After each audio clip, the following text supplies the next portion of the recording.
clearly incredibly emotional, understandably emotional for Elaine, for her son, but also for you.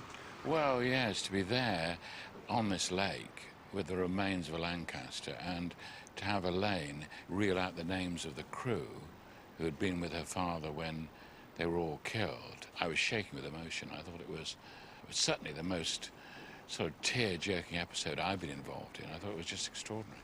What were the total losses of Bomber Command? About half of them were killed. So if you think of the whole sort of bomber force, about 50,000 young men were killed. And their attrition rate was the same as it was in the worst period of the First World War. So people go on about that, but they have no idea just how dangerous it was for a young man climbing into this Lancaster.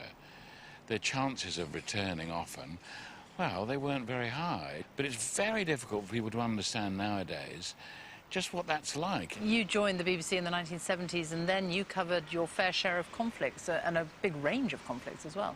I did, but I wasn't a hero. I mean, I did it because that's what you did as a reporter. I wanted to be a top reporter, and that was just, I suppose, what we had to do. But it was dangerous, very dangerous. Vietnam, the Middle East, Rhodesia as it was then. So, yes, I was in these dangerous places, but I don't want to give the impression I was some kind of heroic figure or to compare myself with the young men who flew these planes knowing they had a high chance of being killed. I didn't think I had a high chance of being killed. It just turned out sometimes it was very dangerous. John, thank you. Well, back to World War II now, and during the Battle of Britain, Duxford's operations room would have been a hive of activity. Andy is there now.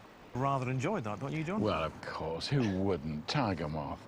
You'd like to be up there, wouldn't you? Yes, I learned to spin in a tiger moth, and you have to reverse the controls, but then it just will sort itself out on its own. Brilliant. Wonderful, really wonderful. Well, that is nearly all for today's programme, but to see us off in style, here are the three bells in all their 40s glory.